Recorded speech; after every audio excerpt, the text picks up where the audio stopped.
Ave Maria, gratia plena, Dominus tecum, Virgo serena, benedictus in mulieribus.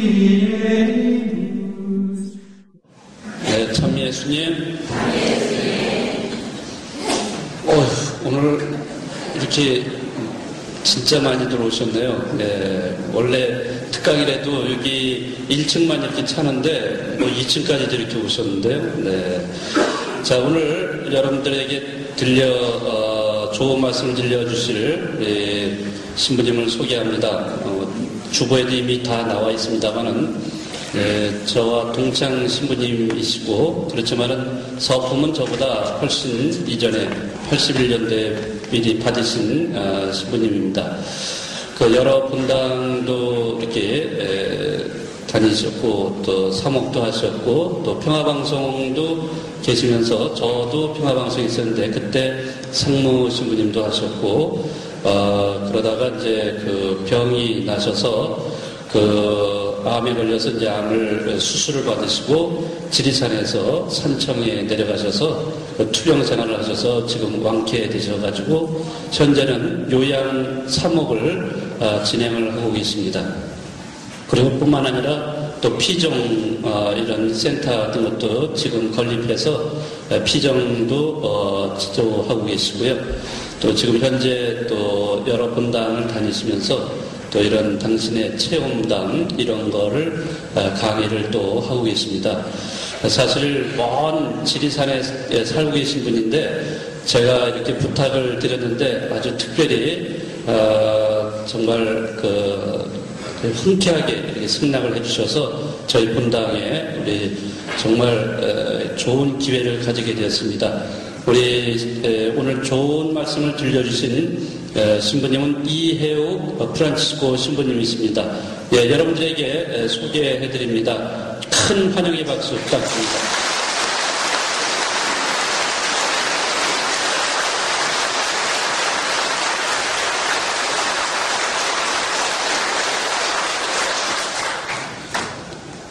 네, 반갑습니다. 신님께서 이렇게 좋은 또 훌륭한 본당에 저를 불러주셔서 진심으로 감사드립니다. 저는 제가 평화방송에 4년 동안 근무할 때도 사진 한번 찍히지 않은 그런 신부인데 저는 저런 거를 참 무서워합니다. 매스컴 타는 것을. 오늘 또 이렇게 매스컴을 타게 됐습니다. 여러분들 평상시에 이렇게 많이 안 모이십니까? 여러분들 오늘 왜 나오셨습니까? 강의 들으셔요? 왜 강의 들으셔요? 좋은 신부님 오신다고 해서요. 그래도 좋은 신부가 온다고 해서 그냥 들으신다면은 별 의미가 없는데, 제가 여러분들께 오늘 아무리 좋은 말씀을 드린다고 하더라도 저 아주 기가 막힌 강의구나 그렇게 느끼신다고 하더라도 강의를 끝나고 나가시면은 뭐예요? 말짱 도루묵이죠. 말짱 도루묵이.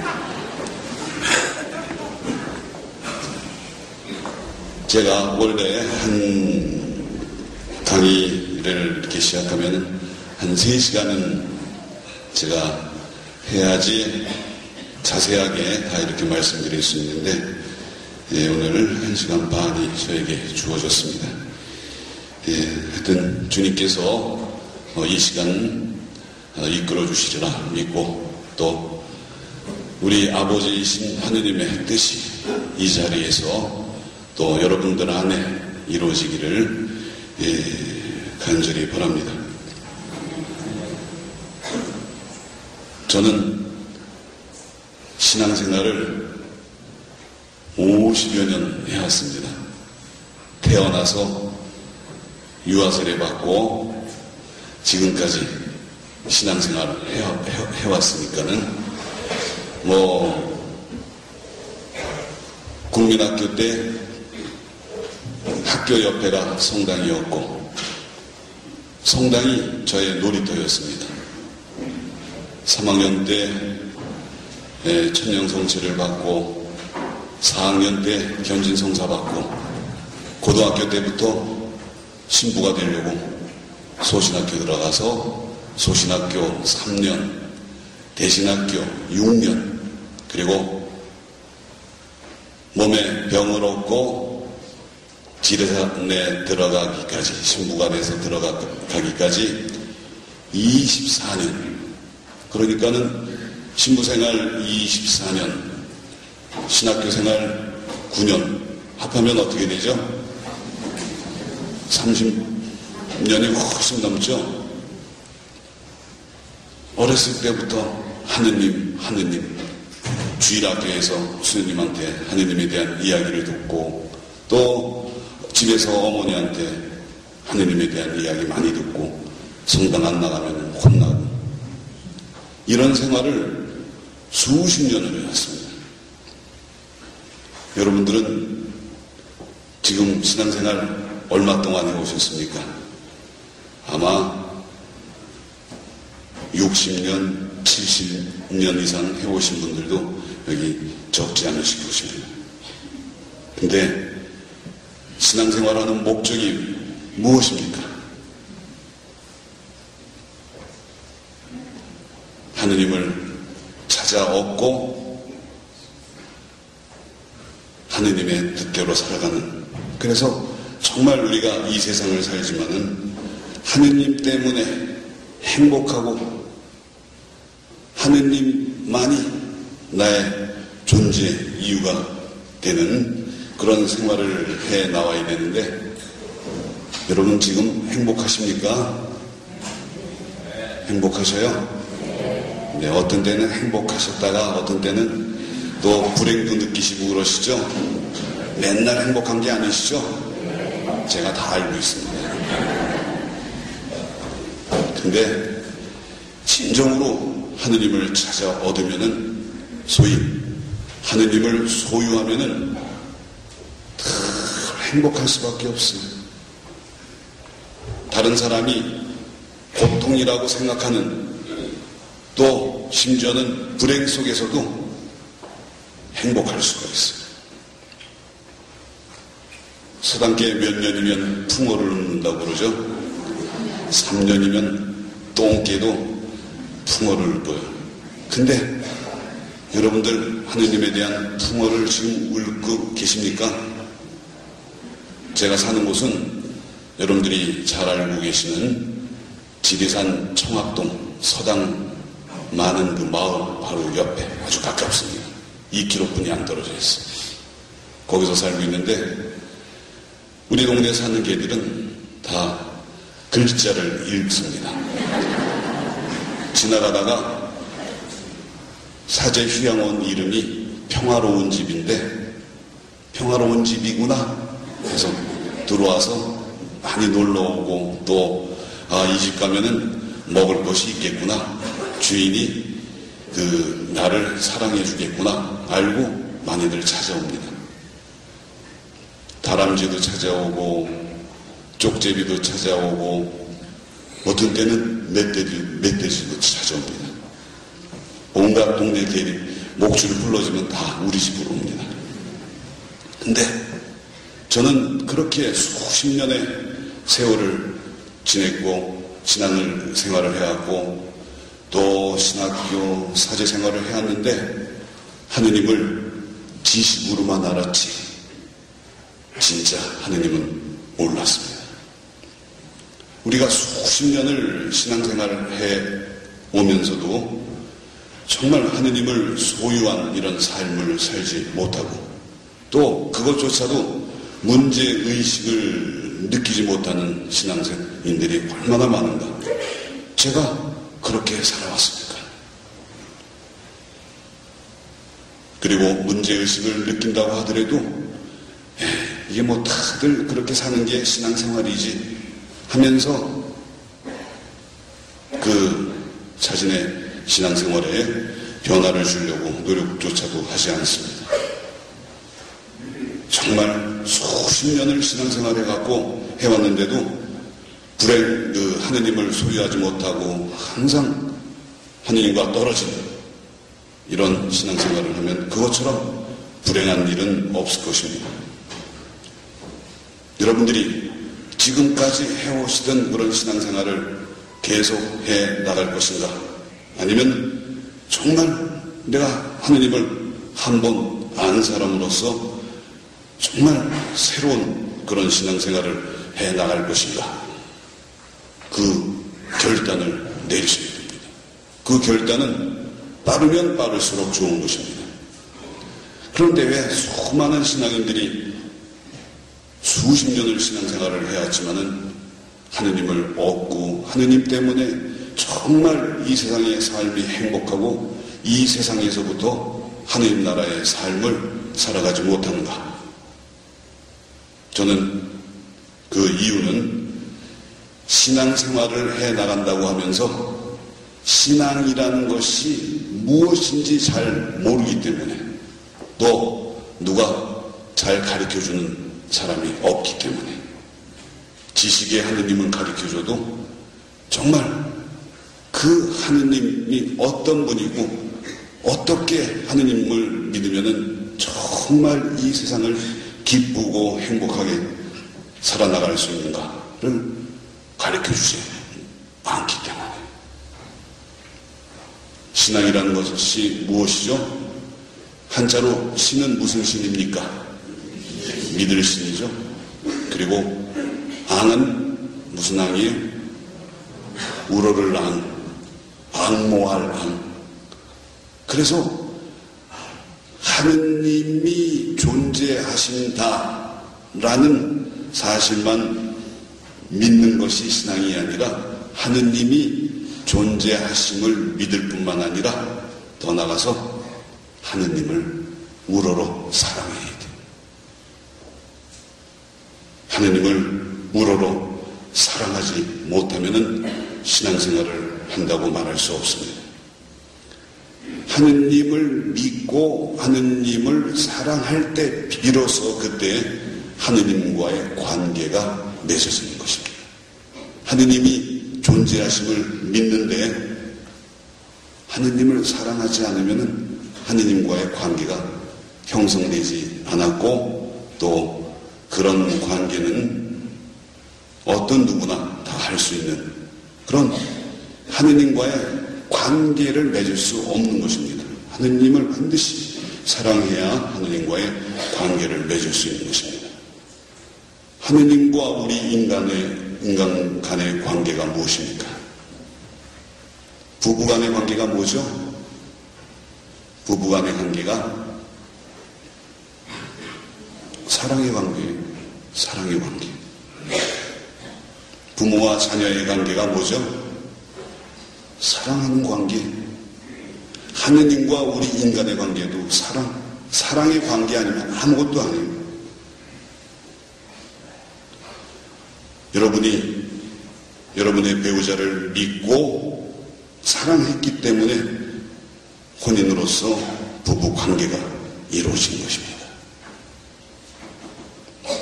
신앙생활이라는 것은 인간과 하느님이 서로 사랑하는 그 관계가 바로 신앙생활입니다.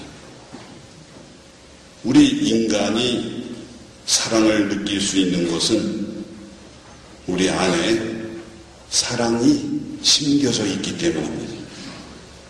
사람은 자기가 갖고 있는 것을, 있지 않은 것을 바깥으로 드러내 보일 수 없습니다.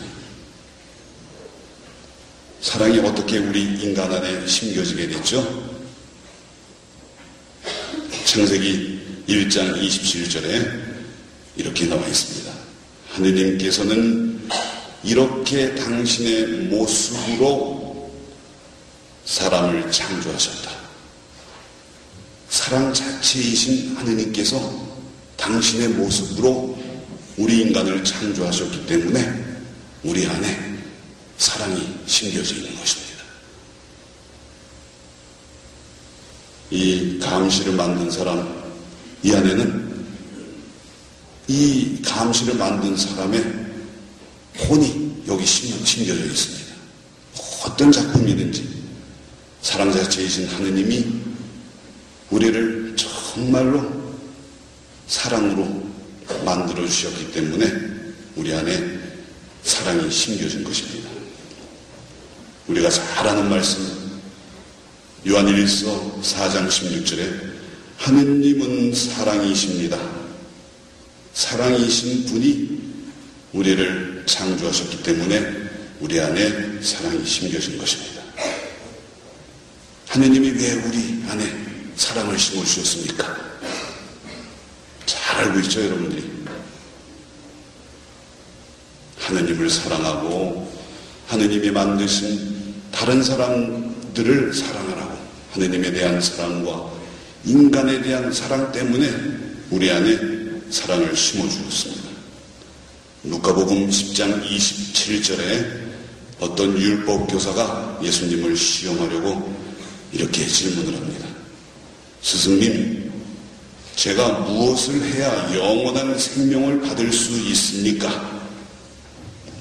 그때 예수님께서 이렇게 대답하셨죠. 율법에 무엇이라고 쓰여 있느냐? 너는 어떻게 읽었느냐?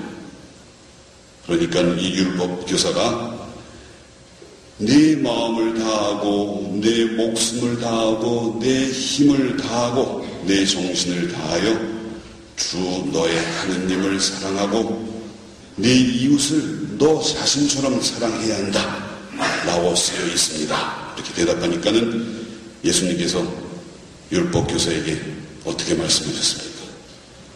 옳게 대답하였다. 그렇게 하여라. 그러면 네가 살 것이다.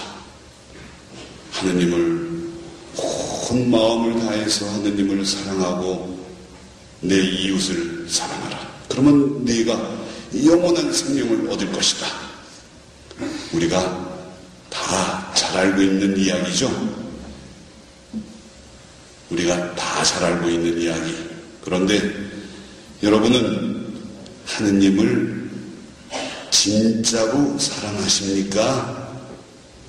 하느님을 진짜로 여러분 사랑하셔요? 제가 거짓말인가 아닌가 이제 증명해 보이겠습니다. 얼마나 많은 분들이 하느님을 사랑한다고 착각을 하고 또 거짓말을 하고 있는지 모릅니다. 저도 그랬습니다. 어떤 누구를 진실로 사랑하기 위해서는 무엇보다도 그 사람에 대해서 잘 알아야 돼요. 잘 알지 못하고 사랑한다는 것은 순 거짓말이에요. 하느님 관계에 있어서도 마찬가지예요. 하느님을 진실로 사랑하기 위해서는 하느님이 어떤 분인지 잘 알아야 돼요. 하느님을 잘 알지 못하면은 하느님을 진실로 사랑할 수 없는 것입니다. 여러분은 하느님을 잘 알고 계십니까? 다 알고 계세요? 모르시죠? 뭐 거짓말이에요. 하느님을 잘 알지 못하고 사랑할 수가 없어요. 그러면 여러분들이 하느님에 대해서 어디서 어떻게 하셨습니까? 교리 시간을 통해서, 미사 때 시모님의 강론을 통해서, 성령 세미나를 통해서, 신학원의 강좌를 통해서, 성경 공부를 통해서 그냥 오랫동안 신앙생활을 하다 보니까 그냥 하느님을 알게 됐습니까? 하느님은 절대로 지식으로 알 수가 없습니다. 다른 사람이 하느님은 이러이러한 분이다 라고 이야기했다고 그 이야기한 것으로 하느님을 다 알 수는 없습니다. 하느님은 절대로 우리 인간의 지식으로 알 수 있는 분이 아니십니다. 성경에 나타난 어떤 하느님에 대한 이야기나 지식이나 어떤 신학자가 알려주는 하느님에 관한 지식으로 하느님을 알 수 있는 것은 한계가 있는 것입니다. 그러면 하느님을 어떻게 잘 알 수 있을까요? 어떻게 알 수 있죠? 하느님을 잘 알 수 있는 방법은 단 한 가지밖에 없어요. 뭐라고 생각하십니까? 하느님에 대해서 잘 알기 위해서는 하느님을 가장 좋아하고 사랑하는 것, 이것밖에 없어요. 이길 바는 없어요. 하느님을 너무너무 좋아하고 너무너무 사랑하면 하느님에 대해서 너무너무 잘 알 수 있게 돼요. 뭐든지 자기가 좋아해야 돼요. 어떤 일을 하더라도.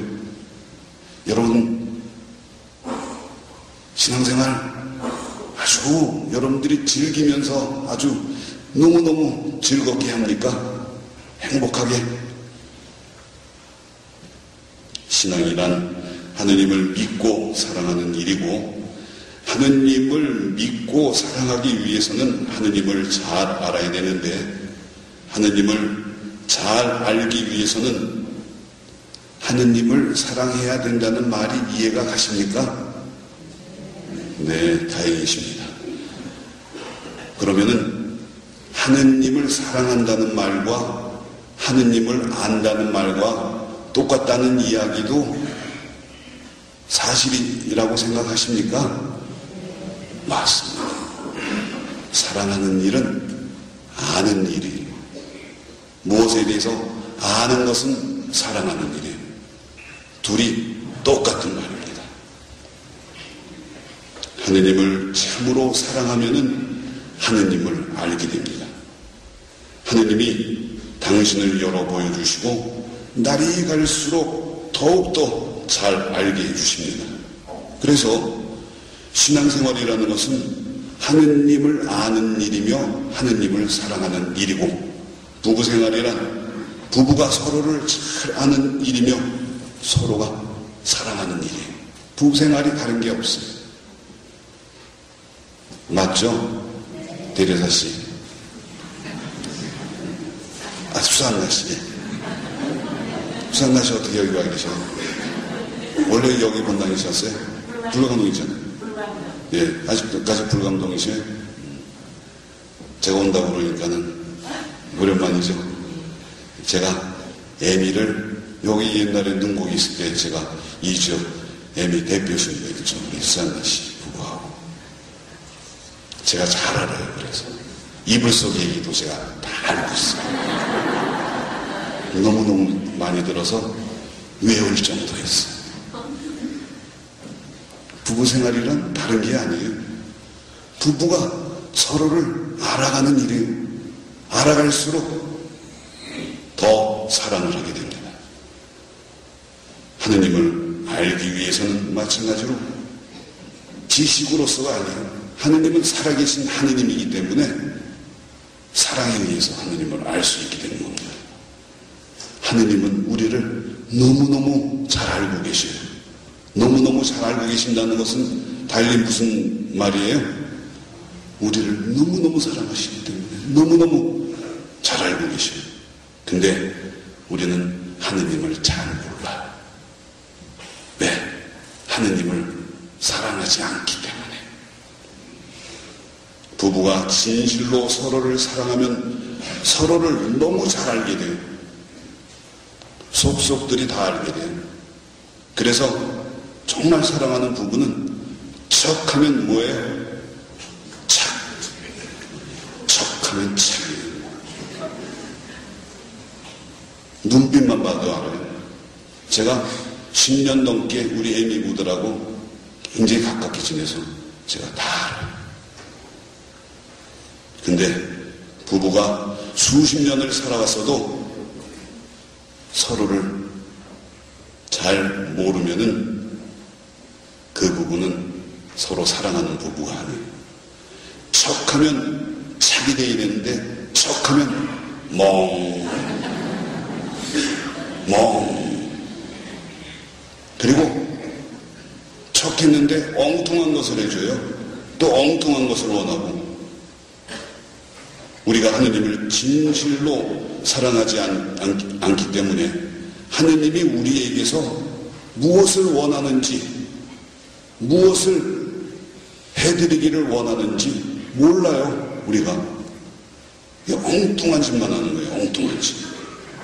하느님은 우리의 무슨 기도, 무슨 행위, 뭘 어떻게 하고 전능하신 하느님이 우리의 그런 걸 원합니까?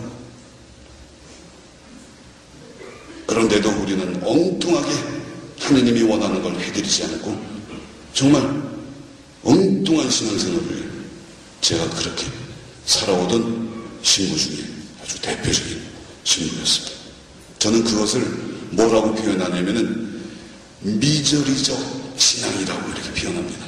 제가 왜 미저리적 신앙이라고 이렇게 이름을 갖다 붙였냐면은 미저리라는 영어 단어는 비참하다는 단어의 말이에요. 근데 옛날에 미저리라는 영화를 봤어요. 여러분들 보신 분 계셔요? 거기 나온 그 여자 주인공 여배우 나오면 무서워요. 지금도. 소설가가 겨울 그 산길을 가다가 차가 굴러갔고 떨어졌는데 다행히 어떤 그 마을에 사는 여자가 구해주게 돼요. 근데 그 여자가 자기 집에 이 소설가를 데리고 와서 지극정성으로 돌봐주죠.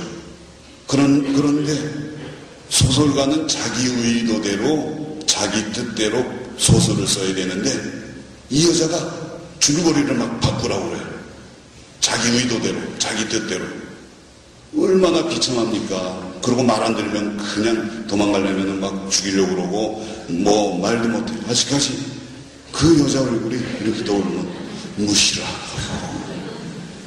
미절에 너무너무 비참한 신앙생활이에요. 하느님이 원하는 걸 우리가 해드려야지, 하느님의 뜻대로 해드려야지, 하느님이 원하지 않는 걸 엉뚱하게 해드리는 거예요.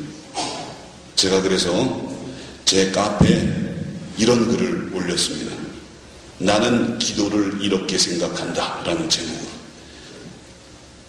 이따가 나가실 때 제 명함을 뒤에서 필요하신 분들은 나눠드릴 거예요. 근데 그 뒤에 제 명함 뒤에 보면은 다음 카페 들어가서 내 맡김의 집 마리아처럼, 그러니까 마리아처럼만 치면은 제 카페가 나와요. 마리아처럼은 제가 사는 지리산에 있는 무료 기도원을 지난 7월 달에 처음으로 시작했습니다. 그래서 한 달에 한 400명 이상씩 이렇게 쉬고 기도하시고 가세요.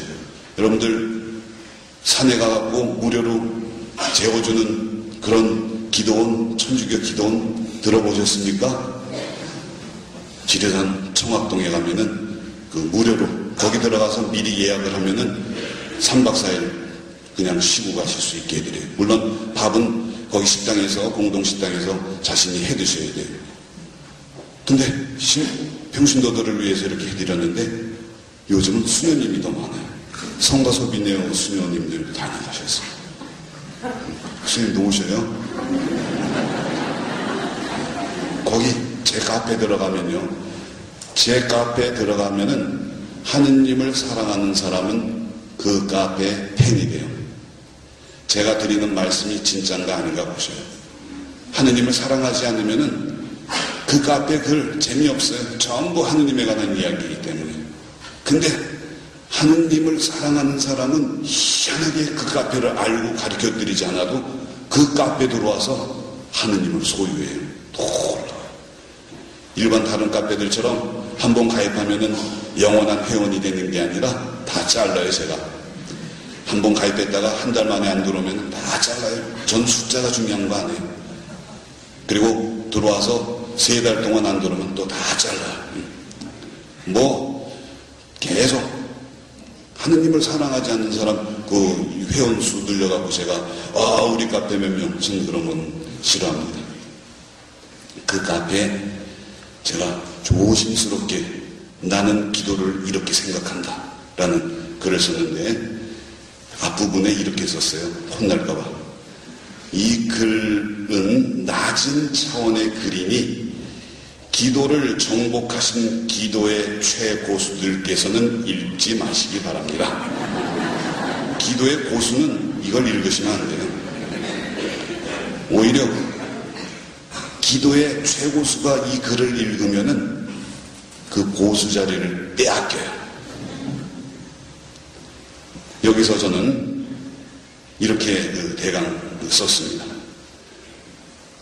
우리 신앙인들이 가장 많이 사용하고 있는 단어는 어떤 단어인가? 사랑이라는 말보다도 기도라는 말을 많이 해요. 기도했어? 너 기도했니? 그래, 기도하러 갔다 올게. 기도회 갔다 올게. 어렸을 때부터 저희 어머니가 기도하라. 소신학교 때, 대신학교 때 기도. 근데 기도라는 말이 언제 나오기 시작했나? 제가 성경을 찾아봤어요. 성경을 찾아보니까는 창세기 20장 7절에 처음 기도라는 말이 나와요. 아브라함이 아비멜렉 왕에게 자기 부인 사라를 유이라고 속여서 아비멜렉이 사라의 미모에 반해서 데리고 왔어요. 근데 그날 밤 야훼 하느님이 나타나셔서 너 사라를 건드리면은 너와 관계된 모든 사람 다 죽을 것이다. 그러니 절대로 건드리지 말고 오히려 아브라함을 찾아가서 아브라함에게 기도를 받아라. 여기 처음 기도라는 말이 나와요.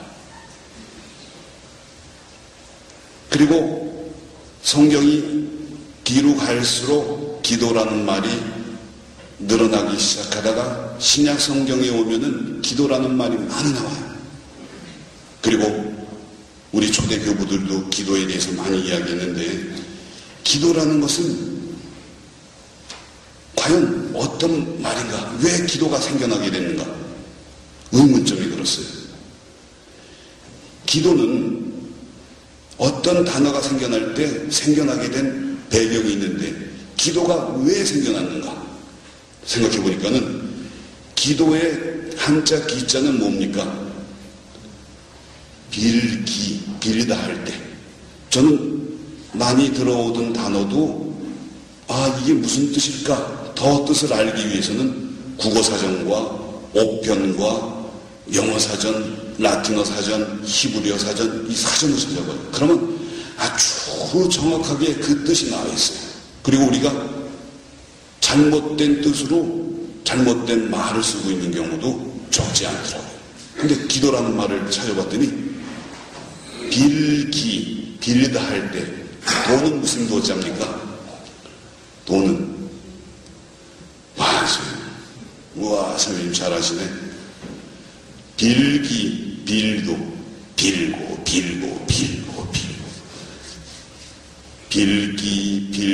빌고 빌다. 그럼 왜 빕니까? 왜 빌어요? 무엇이 필요하니까 빌게 되죠? 무엇이 필요 없으면은 빌 필요가 없는 거예요. 필요하기 때문에. 필요하다는 것은 뭡니까? 뭔가 부족하다는 거예요. 그랬는데 하느님께서 이 세상 우주 만물을 창조하셨을 때 뭐라고 마지막에 말씀하셨죠? 보시니 좋더라. 완전하다는 얘기예요. 전능하신 하느님이. 근데 그 태초에 이 세상을 창조하실 때 그 상태는 완전 충만한 상태예요. 부족함이 전혀 없는. 근데 언제 부족함이 들어오게 됐죠? 언제 부족함이 들어왔어요? 아담과 하와가 인류의 원조가 하느님의 뜻을 배반하고 자기 뜻대로 살기 시작하면서 하느님을 잃어버리게 됐어요. 완전 충만함 자체이신 하느님으로부터 떨어져 나가니까 부족하기 시작했어요. 부족함을 느끼고 자꾸 빌게 됐어요. 자꾸.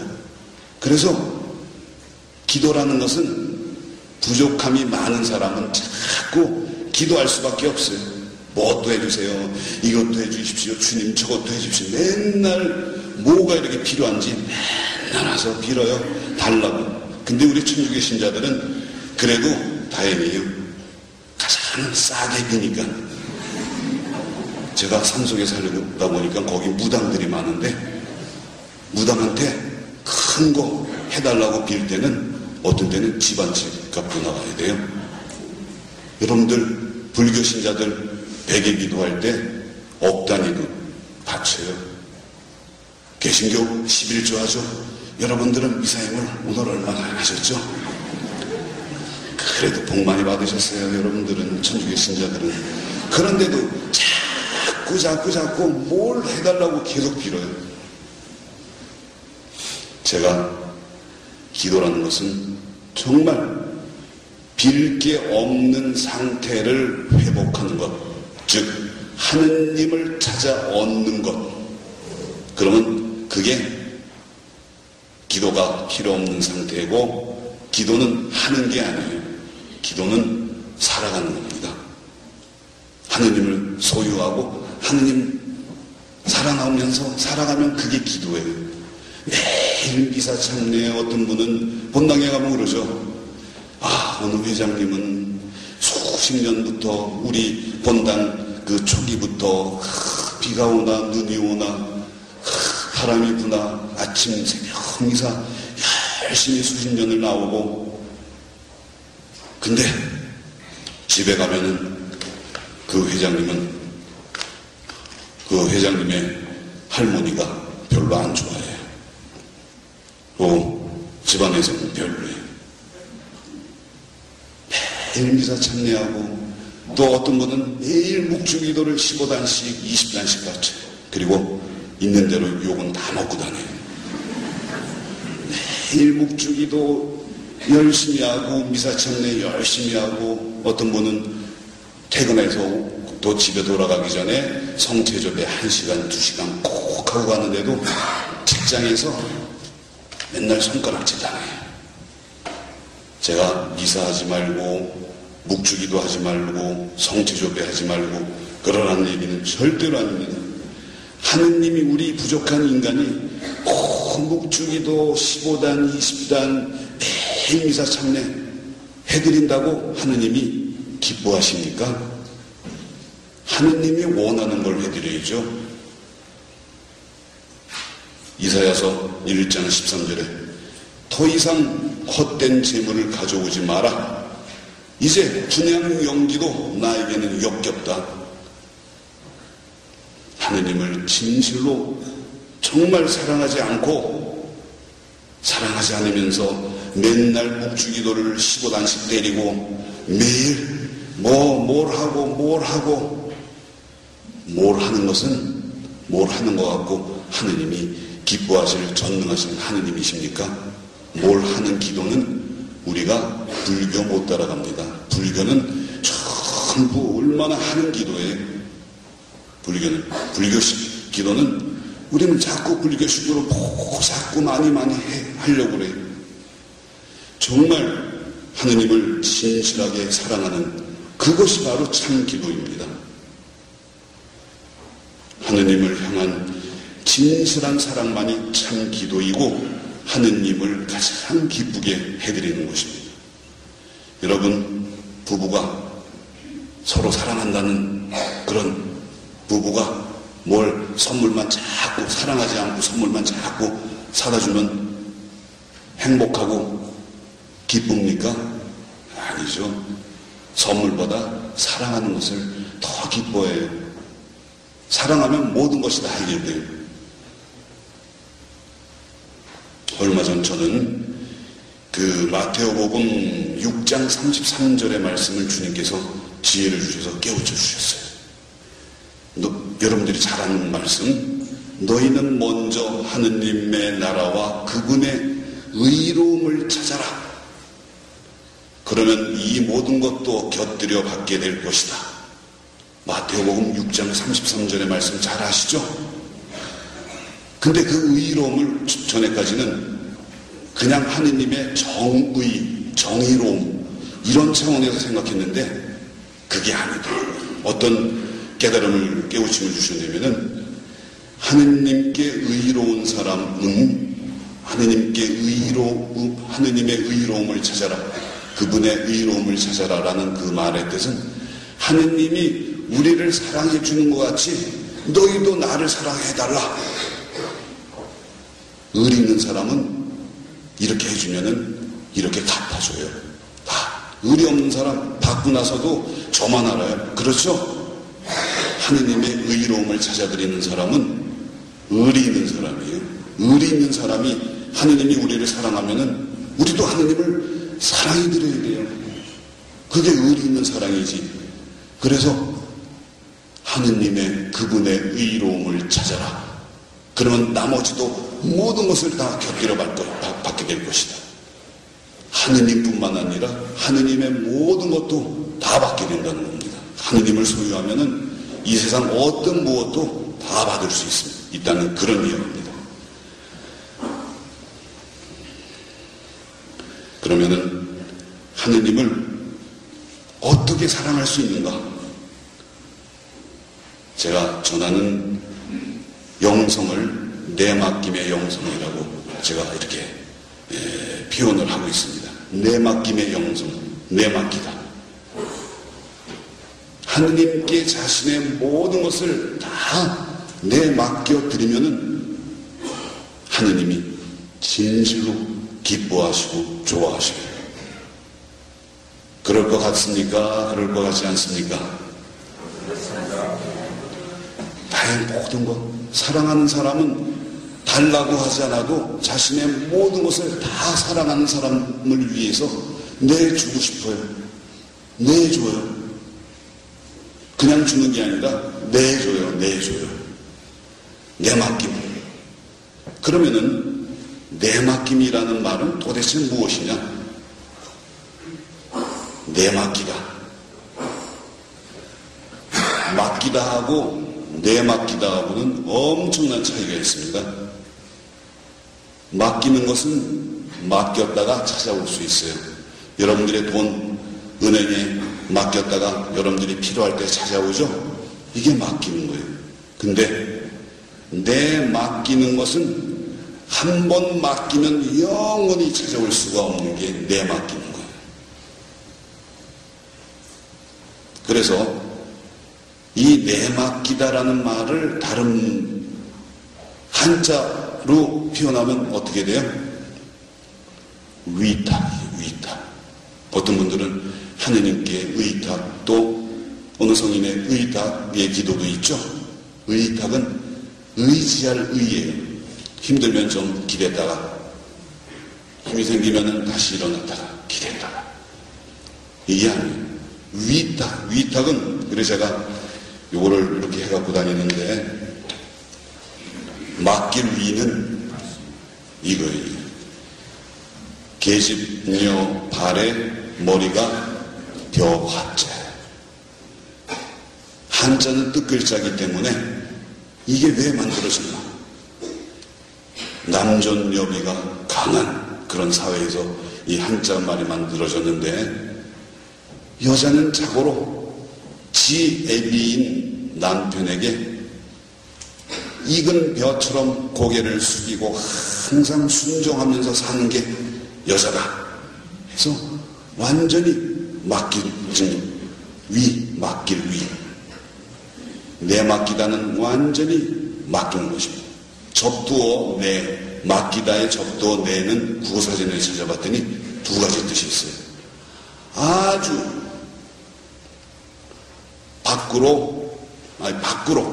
밖으로 힘차게라는 두 가지 뜻이 있어요. 아주 멀리 밖으로 힘차게. 차는 것도 그냥 차면 힘이 없어요. 내차야지.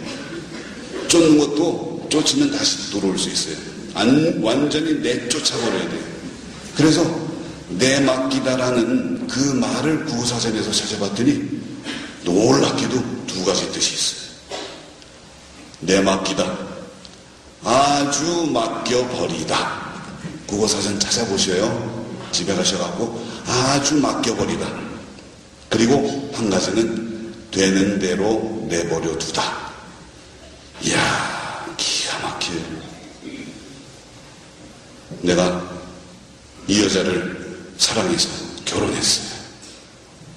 근데 어느 정도 살다 보니까는 뜻이 안 맞아요, 서로. 그래갖고 이혼했어요. 그 여자는 다른 남자하고 살아요. 그러면 이제 내 거가 아니에요. 내 사람이 아니에요. 아주 다른 사람한테 맡겨버렸기 때문에 다른 사람이 다이아몬드를 반지를 해주든 뭐를 어떻게 해주든 되는 대로 내버려 둬야 돼요. 한번 완전히 맡겨버리면 삶아 먹든 구워 먹든 지져 먹든 내가 지켜보고 있을 수밖에 없어요. 아주 맡겨버렸기 때문에. 이게 바로 내 맡김입니다. 하느님께 우리의 모든 것을 내 맡겨드리는 그런 삶을 내 맡김의 영속이라고 제가 표현하는데, 왜 내 맡겨야 되는가? 이유는 간단해요. 하느님이 우리의 주인이시기 때문에 그래요.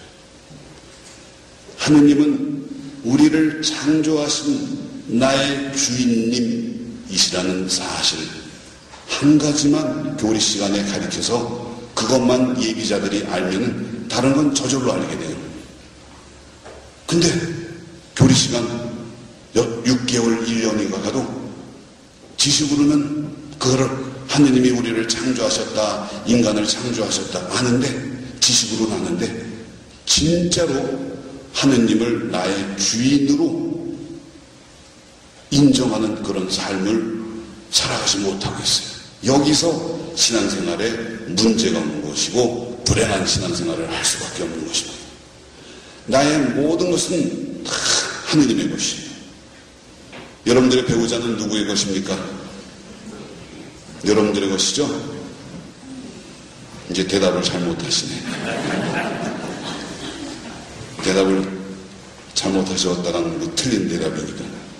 여러분들의 배우자가 누구의 것입니까? 하면은 다른 문당에서는 하느님의 것이요. 대답을 잘 하시더라고요. 그럼 여러분들의 소중한 자녀는 누구의 것입니까? 하느님의 것이에요.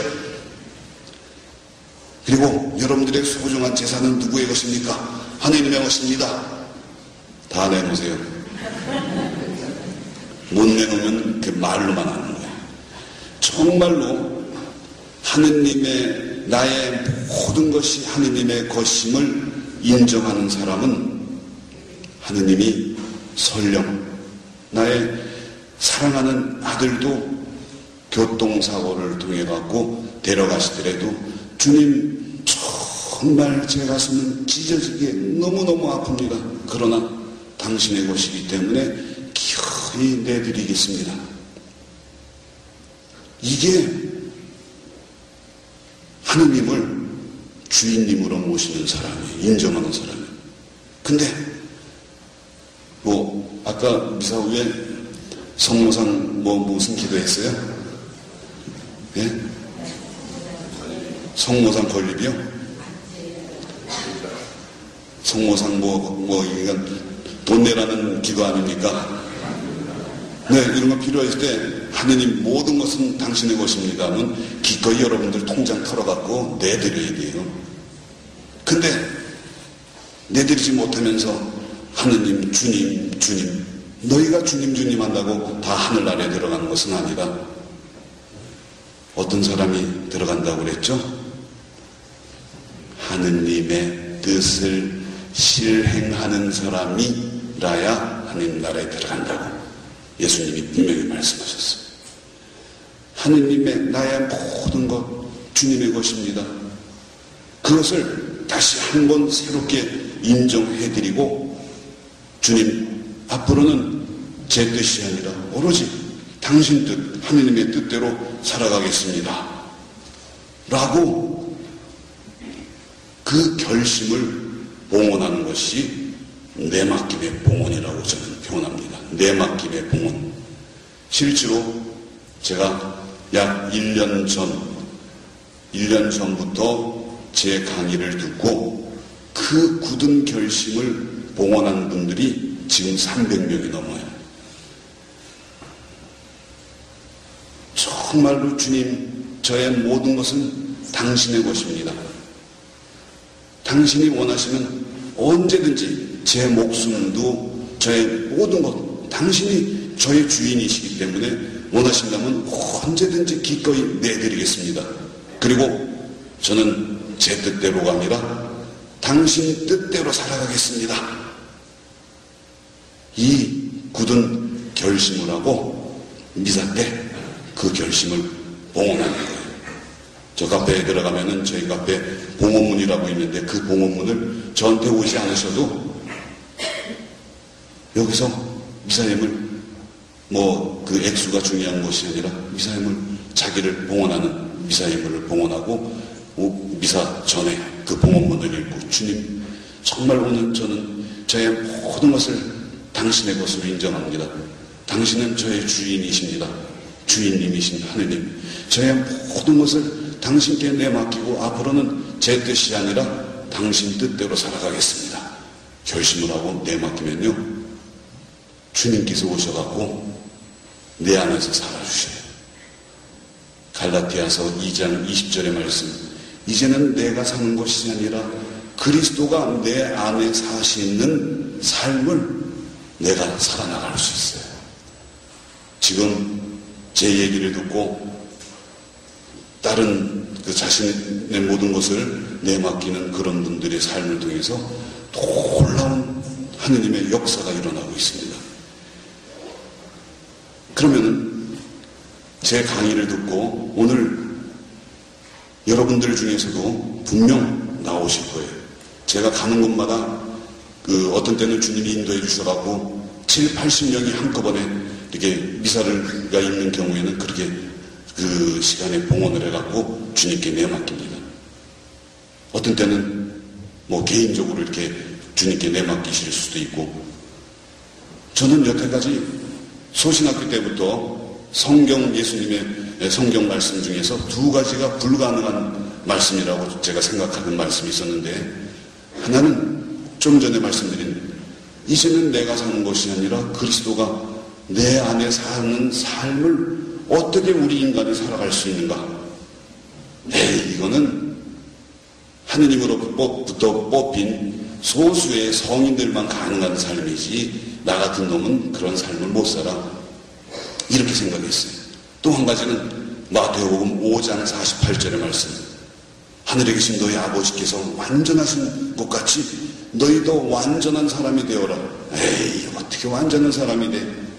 근데 이 2가지 말씀이 가능하다는 것을 제가 병을 얻고 지리산으로 혼자 들어가서 살면서 제가 그걸 체험을 했습니다. 하나님께서는 우리의 모든 것을 다 해주십니다. 그 결심만, 우리의 뭐가 하느님이 우리의 그 보잘것없는 것들이 뭐가 그렇게 당신이 기뻐하시고 우리의 것을 원하십니까? 정말 죄스럽고 부족하지만은 하느님은 우리를 사랑하시기 때문에 우리의 모든 것을 원하십니다. 모든 것을. 그래서 그 결심만 내맡겨 드리면은 하느님이 직접 오셔서 살아주셔요. 이거는 제가 체험한 걸 여러분들한테 말씀드립니다. 마귀는 어떻게 우리를 꼬시냐면은, 네가 얼마나 부족한데 뭘 내맡겨. 지금 네 꼬라지를 봐. 너 내일이면 또 네 뜻대로 살아. 또 죄죠.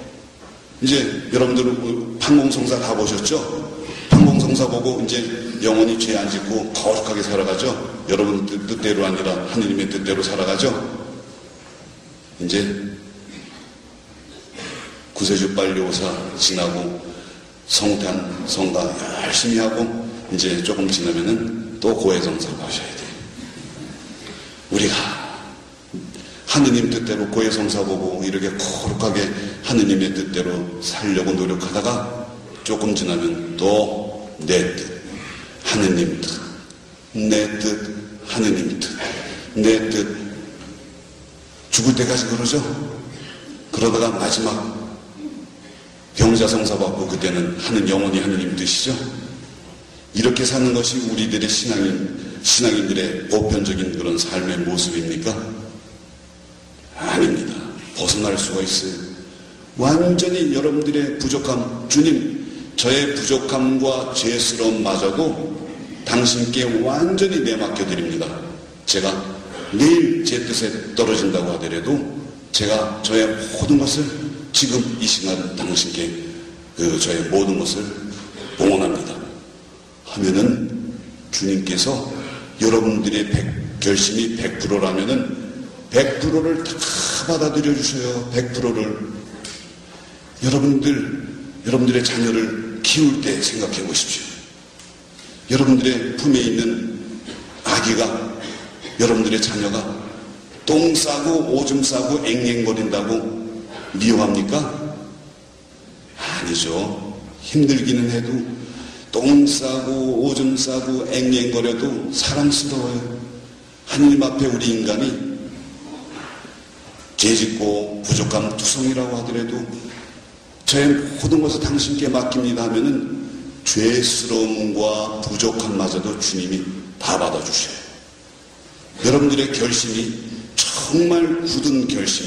제가 제 글 속에 맹세 수준의 굳은 결심이라고 이렇게 표현을 했는데 정말 굳은 결심을 봉헌해드리면은 주님이 완전히 100%를 받아주십니다. 근데 99%도 안 돼요. 1% 아니 0.00001%라도 내 뜻이 거기 섞여 있으면은 하느님은 내 안에 오시지 못해요. 나의 모든 것을 정말 부족함마저도 당신께 내맡겨드리겠습니다. 당신 뜻대로 살겠습니다. 하면은 나의 모든 것이 부족함과 죄스러움마저도 완전히 하느님의 것이 돼요. 그리고 하느님의 모든 것이 누구의 것이 돼요? 내 것이 돼요. 하느님을 소유할 수 있는 가장 뛰어난 방법이 내맡겨드리는 거예요. 이거보다 더 완전하고 안전하고 쉽고 빠르고 한 이런 방법이 없어요. 완전하다는 거, 제가 얼마 전에 글을 읽다가 삶과 거룩함이라는 책을 접하게 되었는데, 이 삶과 거룩함이라는 제목의 책은 토마스 머튼 신부님이 쓰신 책인데, 여기에 놀랍게도 이런 이야기가 있습니다.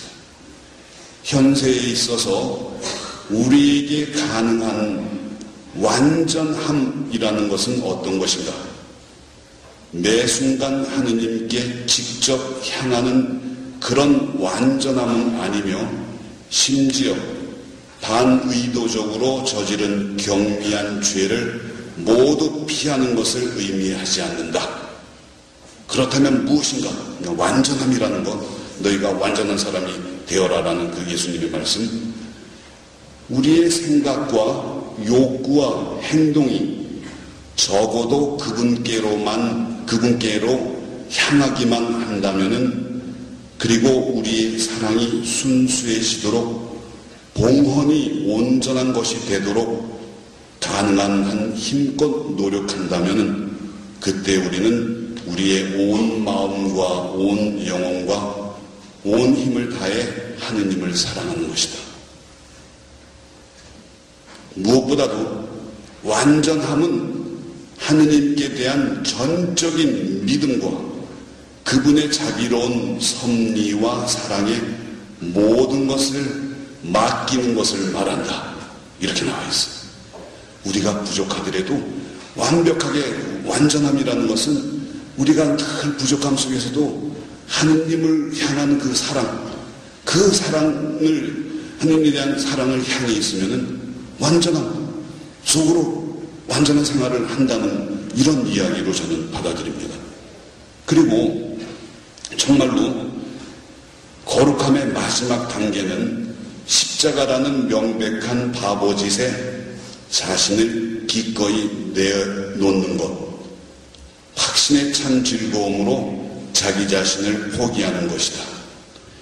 이 바보짓은 물질적이고 정신적인 차원 모두에서 자신에 대한 모든 관심을 포기하는 것으로 그리스도께 온전히 맡기기 위하여 세속적인 자아를 죽음에 내맡기는 것이다. 그것은 고통스럽고 집착을 버리는 것으로 완전한 포기의 행위이다. 그래서 내맡김이라는 그 단어는 어벤던먼트는 그 사전을 찾아보니까는 기브업, 포기라는 그 뜻이 거기 아주 강하게 들어있습니다. 나의 모든 것을 하느님께 맡겨드리는 것은 내 뜻을 포기하는 것입니다. 저는 구약성경과 신약성경, 이 하느님의 말씀을 더 깊이 깨닫게 된 것은 무엇이냐면은 제가 하느님께서의 모든 것을 내맡겨드리는 삶을 통해서 성경이 다르게 다가왔어요. 구약성경과 신약성경의 주제는 내맡김이에요. 여러분들, 하느님이 우리 인류를 창조하셨죠? 창조하시고 노아 때 와서는 하느님이 우리 인간을 창조하신 것에 실망을 하셨대요. 그래서 쓸어버리기로 하셨죠? 하느님도 후회하셨어요. 그리고 노아 시대가 지나서 처음으로 하느님께서 부르심을 받은 분이 누구예요? 아브라함이에요. 아브라함은 그래서 뭐라고 부릅니까? 아브라함을 믿음의 조상이라고 그래요. 왜 믿음의 조상이 되었는가? 하느님이 부르시니까는 자기 아버지와 친척과 모든 것을 버리고 하느님이 인도해 주시는 곳으로 이주를 했어요. 아브라함이 자신의 모든 재산을 버리고 알 수 없는 미지의 땅으로 떠난 것이 중요한 것이 아니라 아브라함이 자기의 뜻을 버리고 좋게 이야기해서 하느님께 맡기고 하느님의 뜻을 쫓았다. 장소의 이동보다 뜻의 이동, 내 뜻에서 하느님 뜻으로 옮겼기 때문에 자신의 모든 것을 하느님께 내맡겨드린 겁니다. 그래서 내맡김의 영성은 제가 만들어낸 게 아니에요. 모든 영성의 원조의 시작이요 마침이에요. 그리고 이스라엘 역사가 어떤 역사입니까? 이스라엘 민족이 잘나서 이렇게 에집트로부터 탈출해 나왔습니까? 모든 걸 하나에서 10가지 하느님이 다 해주셨어요. 왜 해주셨는지 아십니까? 우리 인류의 원조가 하느님이 당신의 뜻에 합해갖고 너 네 뜻 자유의지로 내 뜻에 합해갖고 알콩달콩하게 행복하게 잘 살자 하고 자유의지를 주셨는데 우리는 하느님의 뜻에 합치라고 자유의지를 주신 그 의지를 갖고 하느님을 배반했어요. 제가 표현하기로 우리 인간의 뜻이 하느님의 뜻을 잡아먹었어요. 그리고 여러분들도, 여러분들의 조상도, 우리의 조상도 다 자유의지를 받았는데 내가 받은 자유의지를 갖고 내 뜻대로 살았어요. 하느님의 뜻에 합쳐갖고 살라고, 하느님 뜻대로 살라고 주셨는데. 그래서 이제 너희들 네 자유의지 갖고는 올바로 행복한 삶을 살지 못한다. 너희 뜻을 다 하고 내가 너희 삶을 살아줄게 해서 이스라엘 민족도 당대국 에집트를 다 치고 에집트로부터 빼냈어요. 그랬는데 그 이후에도 예언자를 보내서 너희 뜻대로 살지 말고 내가 해줄 테니까 내 뜻대로 살아라. 이렇게 가르쳐 줬는데도 이 하느님의 그 말씀을 안 들으니까 마지막으로 오신 분이 누구예요? 하느님이 너무너무 답답하셔갖고 직접 예수님으로서 이 세상에 오셨어요. 예수님은 요한복음에 당신이 말하는 건 아무것도 없다고 그랬어요. 당신은 아버지의 뜻대로 살고 아버지가 시키는 대로 모든 일을 한다고 말씀하셨어요. 예수님이 이렇게 우리 십자고상이 저 위에는 예수님이 십자가에 못 박혀 돌아가신 것은 거룩하신 아버지 하느님의 뜻에 따라서 당신의 생명을 바치신 거예요. 내가 거룩하신 아버지의 뜻대로 살아가는 것처럼 너희들도 나를 따른다면은 아버지의 뜻대로 살라 해갖고 완전히 하느님의 뜻에 내맡기셨어요. 근데 하느님의 뜻에 내맡긴 이 예수님이 이 세상에 오시기 위해선 누가 더 먼저 하느님의 뜻에 내맡기셨는가? 성모님이 당신 자신의 모든 것을 하느님 아버지의 뜻에 내맡겼고 그럼으로써 하느님이 이 세상에 오시게 된 것입니다. 그래서 우리가 신앙생활을 한다는 것은 다른 게 아니에요. 하느님의 뜻대로 살기 위해서 여러분들이 이렇게 나오신 거예요. 이 아까운 시간에 지금 여러분들 연속극 보실 시간이죠? 지났나? 하느님의 뜻대로 살기 위해서 제가 신부된 거예요. 우리 수도자들은, 수님들은 마찬가지로 하느님의 뜻에 따라서 살기 위해서 우리가 소원을 하고 서품을 받고 세례를 받은 거예요. 다른 거 아무것도 없어요. 어떤 무엇을 우리가 열심히 기도하고 한다고 하더라도 하느님의 뜻대로 살지 못하면은 다 말짱 도루묵입니다. 시간 낭비입니다. 그래서 여러분들이 주님, 제가 앞으로 정말로 저의 모든 것을 당신의 것으로 인정하고 해드리고 당신 뜻대로 살아가겠습니다. 정말 그렇게 노력하겠습니다. 노력하는 게 아니라 그렇게 하겠습니다. 이게 내맡김의 봉헌입니다. 그러면은 그렇게 내맡긴 사람들이 어떻게 살게 되는가를 제가 체험한 것만 말씀을 드리겠습니다.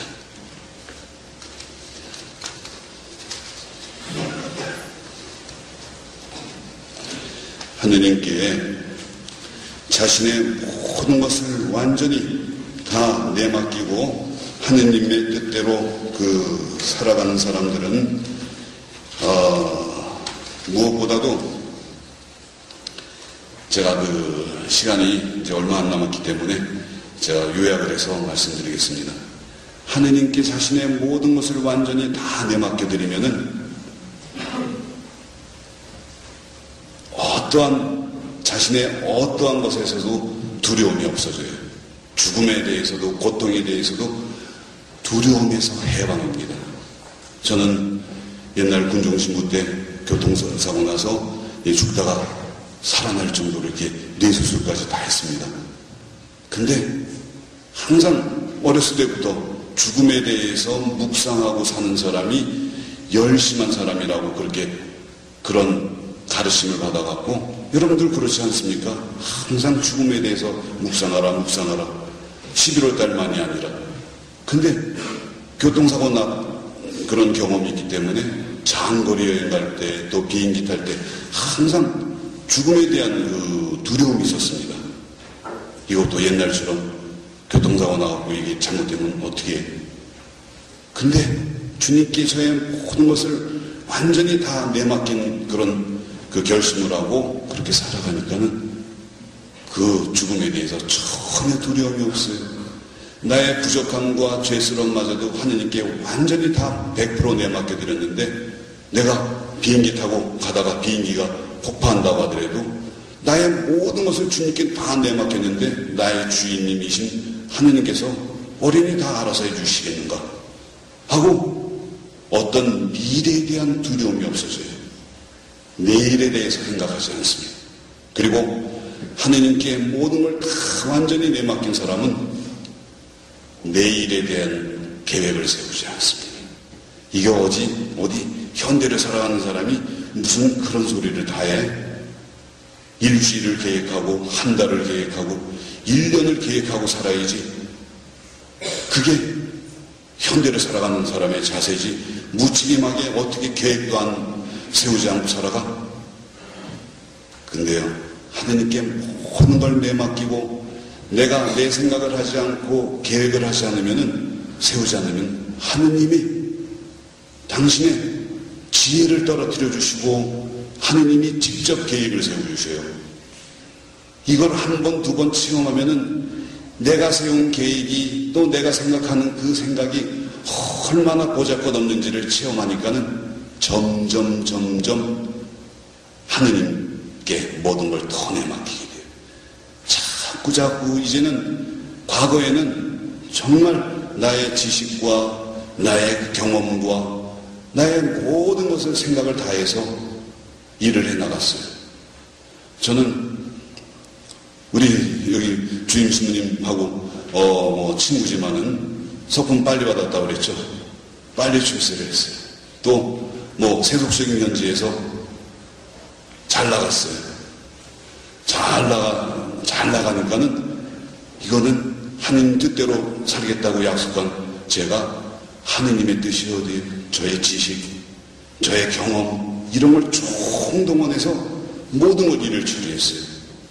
제가 평화방송 상무 그 IMF 때 거기 들어가니까는 참 어려웠어요. 모든 그 전에 저희 지식 또 가톨릭 대학 제가 그 대외 협력처장을 나가 있을 때도 그렇고 진짜 높다고 하는 자리에 이렇게 제가 특수사목을 했는데 하느님의 뜻과 하느님의 지혜를 청하기보다 저의 경험과 저의 지식과 세상의 지식을 총동원해서 모든 일을 처리해 나갔어요. 근데 제가 병을 얻고 이 산속으로 들어가서 하느님께서는 저를 당신께 모든 걸 내맡기는 이런 삶의 길로 저를 인도해 주셨어요. 제가 사는 것은 과거의 생각을 다 뽑아내고 지식을 뽑아내고 하루하루 그렇게 살아가는 거예요. 한마디로 무뇌인간, 뇌가 없는 무뇌인간의 삶을 살아가요. 그러면은 하느님이 당신의 지혜를 주시고 당신의 모든 계획을 다 당신께서 직접 세워주셔요. 그리고 하느님께 내맡긴 사람은 이제 점점 주님의 주시는 느낌을 따라 살게 돼요. 주님이 지식으로 우리에게 당신을 알려주시지 않고 느낌으로 알려주셔요. 어떤 때 이게 주님이 주신 느낌이구나. 거기에 맞게 쭉 열심히 따라가요. 그러다 보면 주님의 뜻이 거기 없어요. 아님 말고 다 돌아서는 겁니다. 그리고 또 이 느낌이 주시면 그 느낌으로 살아가요. 그러다가 또 아는 경우가 있어요. 아닌 말고. 예를 들어서 제가 컴퓨터도 컴맹년 제가 글을 2시간, 3시간 동안 다 해서 글을 올려요.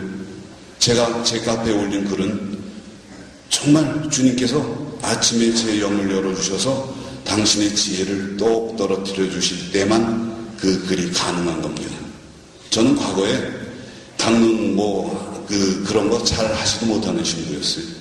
강론 짜집기는 잘했죠. 이 책 저 책 다 뽑아갖고 서론본론 결론 딱 해갖고 이런 거 못하던 신부였어요. 주님이 제 영을 열어서 지혜를 열어주실 때 그 글이 쓰여지는 거예요. 그러니까 그 글을 읽고 많은 분들이 놀래요. 거기서 하느님을 만나요.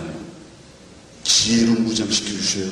그러다가 느낌을 쫓아가다 아님 말고 이 2시간, 3시간 쓴 게 다 날라가. 주님 더 좋은 글을 주시려고 이게 날라가게 해주셨군요. 감사합니다 하고 또 써요.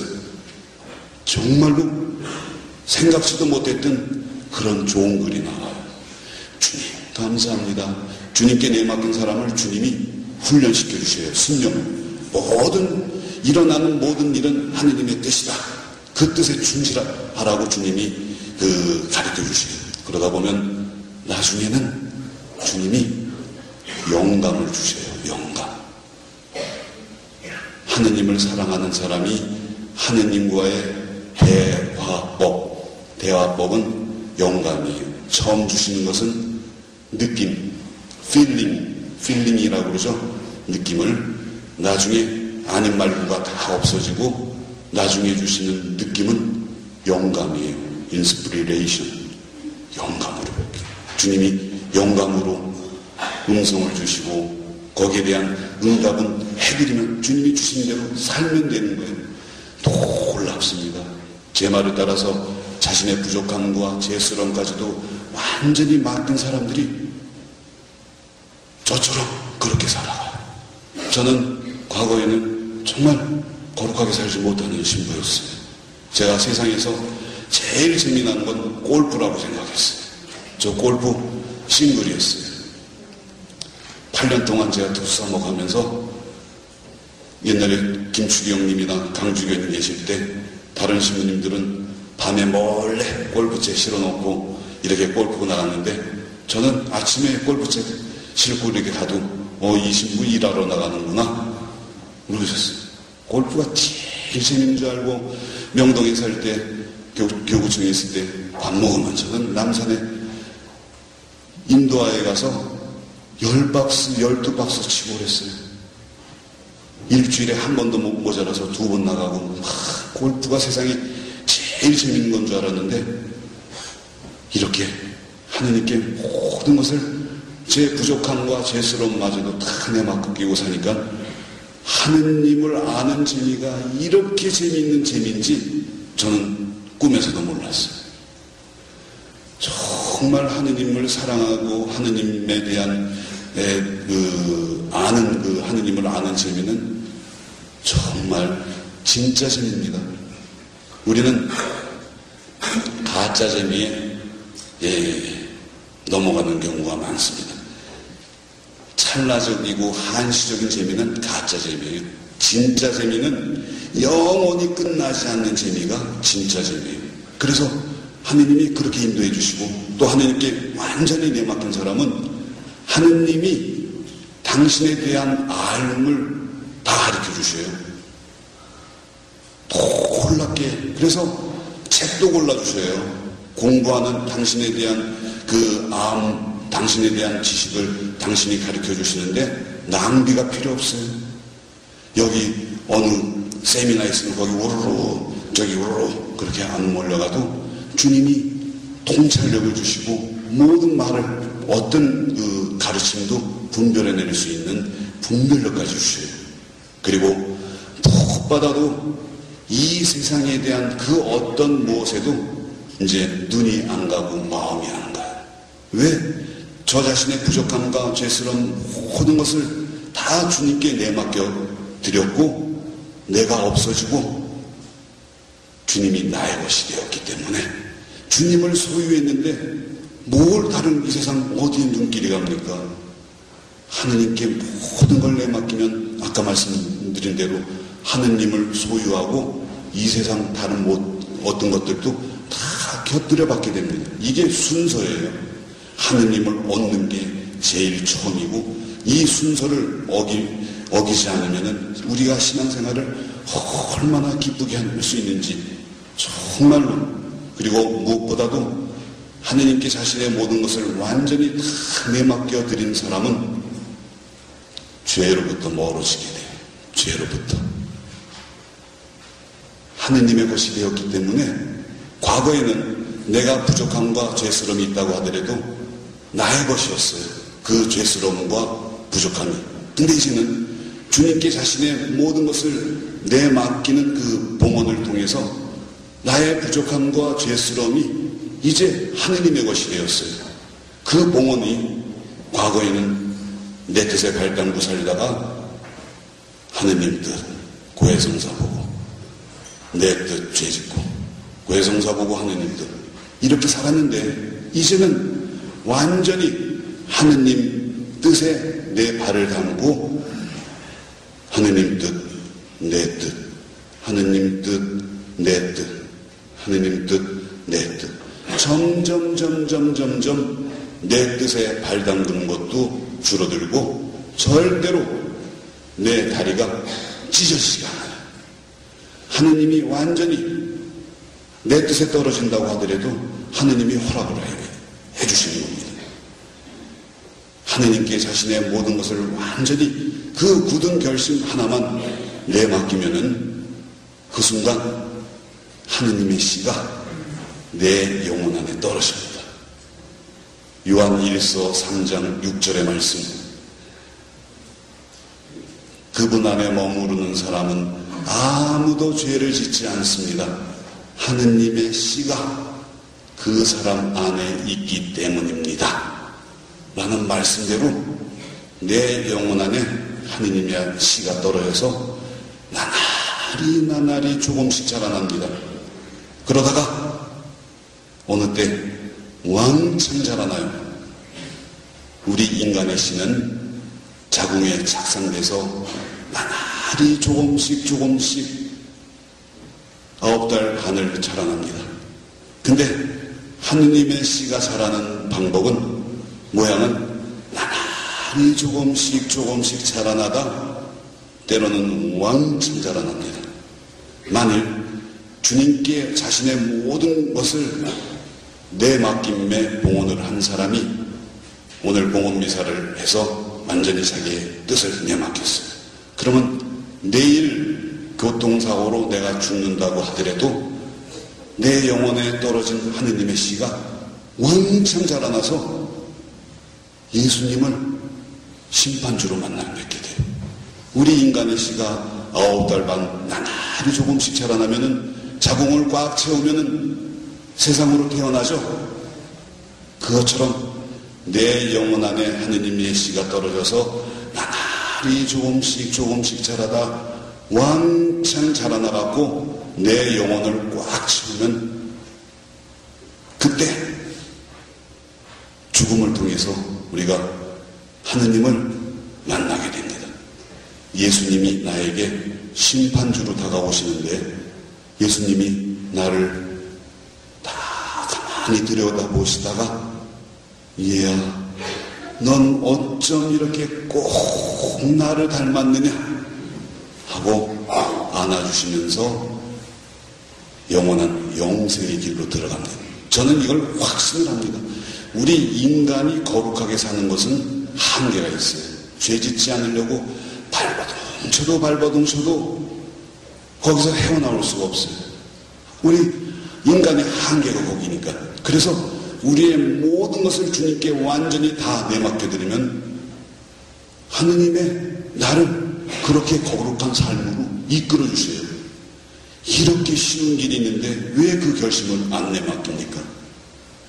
여러분, 제가 이 짧은 시간에 다른 본당에서 3시간, 4시간을 하던 이 강의를 반으로 이렇게 줄여서 이렇게 중요한 것만 말씀드렸는데, 여러분들 연세 드셨다고 카페 이렇게 나 인터넷 못해 그러면은 진짜 영적인 발전이 없어요. 저희 카페는 79살 되신 분이 제일 그분도 다 해요. 그리고 하느님께 더 가까이 나가서 아드님 따님들한테 그것 좀 한번 해다오, 좀 들어가 보게 해다오, 또 주위 사람들한테 부탁해서 지금은 인터넷은 다 할 줄 알아요. 교황님이 올해 뭐라고 말씀하셨습니까? 모든 사제들은 인터넷을 하는 것을 넘어서서 하느님을 위한 블로그를 하나씩 만들어라. 요새 컴퓨터 모르면요 정말 장님입니다. 장님. 여러분들이 카페 들어가셔갖고 읽어보셔요. 거기에 정말 그 글을 통해서 많은 영혼들이 완전히 새로 태어납니다. 옛날 성서에는 니고데모와의 대화에서 새로 태어난다고 말씀하셨는데 이번 성경에는 위로부터 태어난다고 이런 표현을 썼어요. 우리가 모든 사람은 아래로부터 태어납니다. 근데 위로부터 태어난다는 예수님의 말씀은 영적으로 새로 태어난다는 말입니다. 정말 자신의 모든 것을 완전히 그 결심 하나만 주님께 내맡기면 주님이 오셔갖고 주님이 모든 걸 다 해주셔요. 모든 걸 다 해주시고 우리는 주님이 주시는 영감에 따라서 정말 이 세상에서부터 하느님의 나라를 기쁘게 살아갈 수 있습니다. 우리는 무슨 꼴값 넘어갈 때 하느님 나라를 사는 것이 아니라 여기서부터 하느님 나라를 살아야 돼요. 끝으로 주님의 기도의 뜻풀이를 제가 해드리겠습니다. 원래 아무나 하느님을 아버지라고 부를 수 없어요.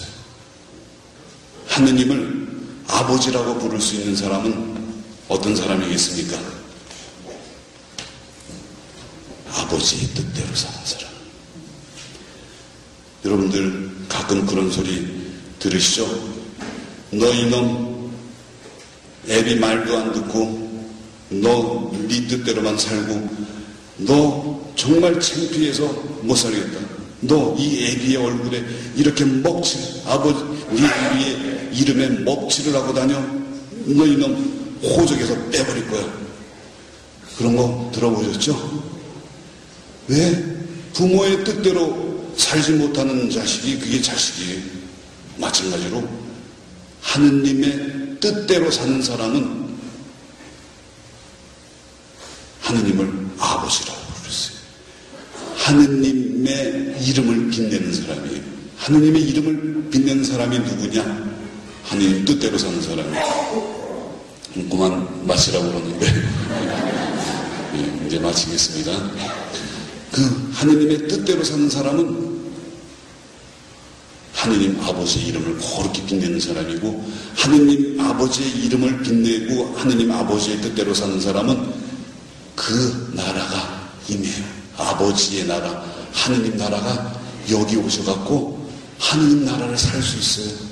하느님 뜻대로 사는 사람은 하느님 나라를 이 세상에서부터 살 수 있고, 또 하느님 나라를 사는 사람들은 내일의 양식 걱정 안 해요.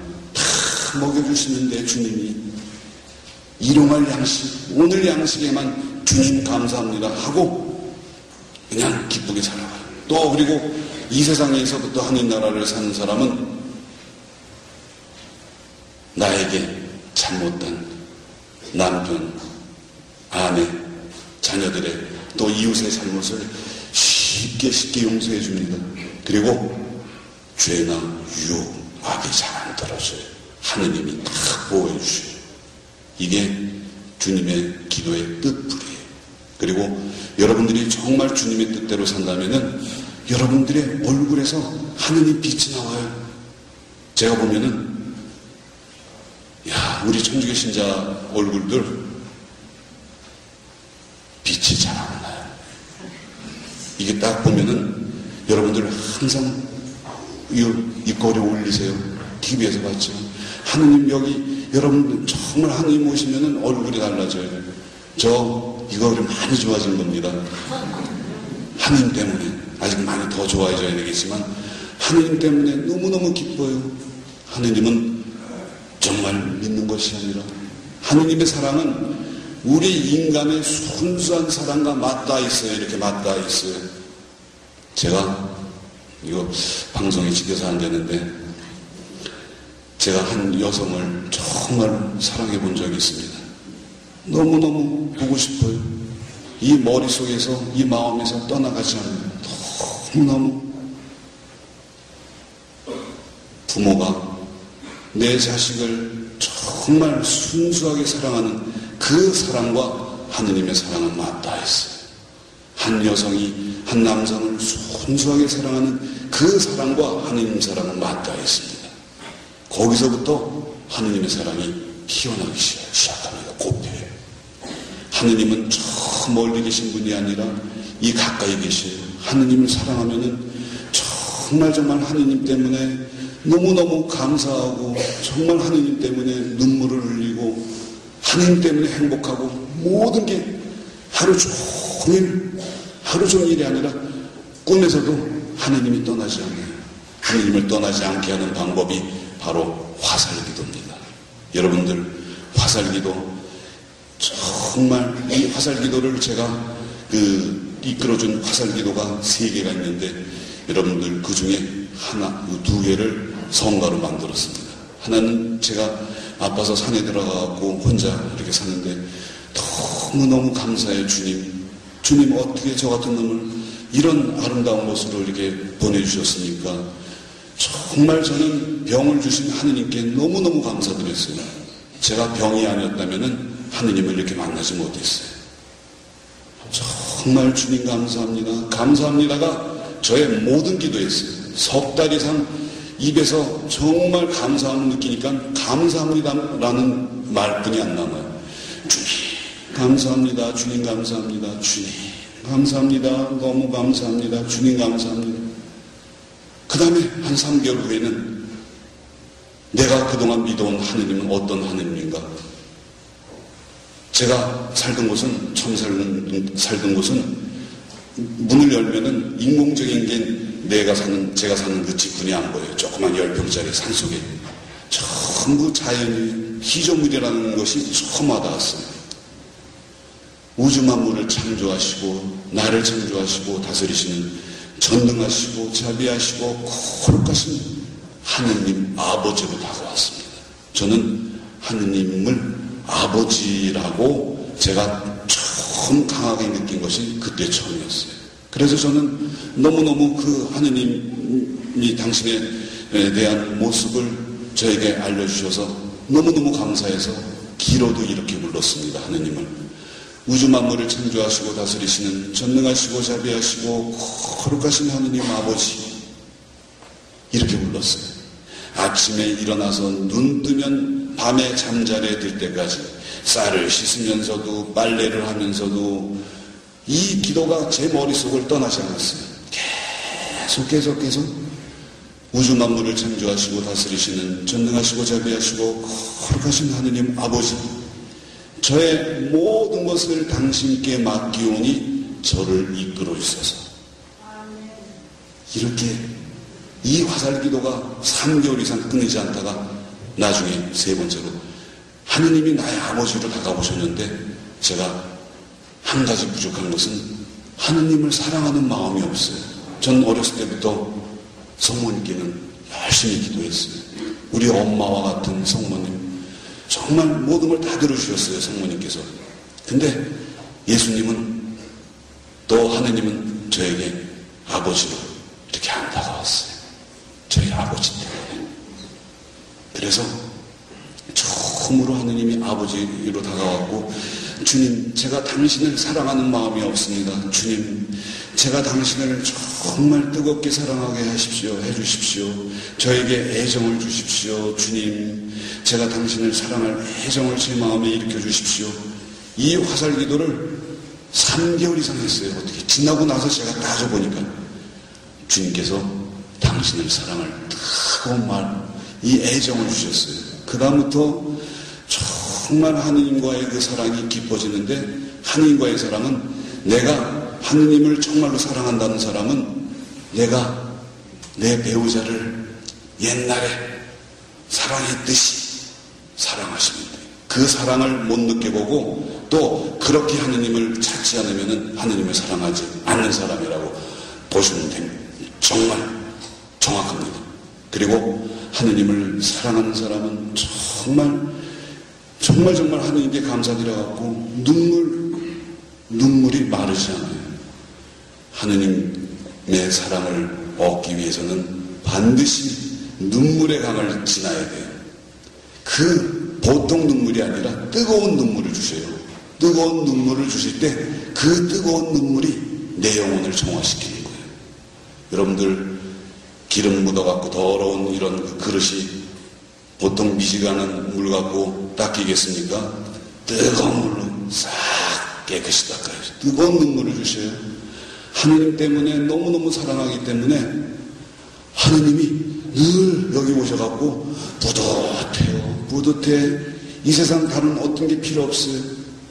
그리고 하느님의 사랑을 얻으면 하느님이 만드신 모든 것이 다 사랑스러워요. 그리고 특히 한 영혼을 하느님께 가까이 보내드리는 것이 이 세상에 사는 목적입니다. 저는 과거에는 오래 살고 싶지 않았는데, 저희 어머니가 옛날에 하느님 사랑에 빠졌을 때 죽고 싶다고 그러셨어요. 하느님께 가고 싶다고. 엄마 무슨 그런 거짓말을 하셔. 그 노인들이 그 죽고 싶다는 것은 3대 거짓말의 하나인데 제가 하느님 체험하니까 정말 죽고 싶어요. 하느님께 가고 싶어요. 근데 그 단계를 넘었으니까 오래 살고 싶어요. 100살 넘게 살고 싶어요. 네. 한 영혼을 오래 사는 동안 더 많은 영혼을 하느님께 가까이 모셔드리는 게 제 사는 목적이에요. 그래서 마지막으로 프란치스코 살레시오 성인이 이런 말씀하셨습니다. 하느님을 정말 사랑하는 사람은 아무것도 원하지 않고 아무것도 구하지 않고 아무것도 거절하지 않는다. 오로지 하느님만 원하고 하느님만 구하고 주시는 어떤 고통도 어려움도 죽음까지도 거절하지 않게 돼요. 정말로 하느님이 정말 우리에게 오시면 그런 삶을 살아갈 수밖에 없습니다.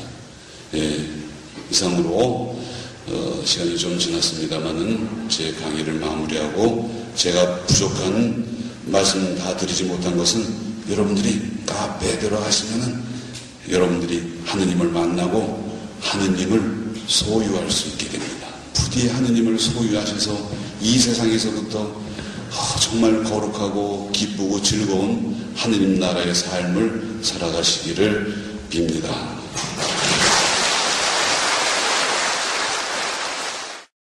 Ave Maria.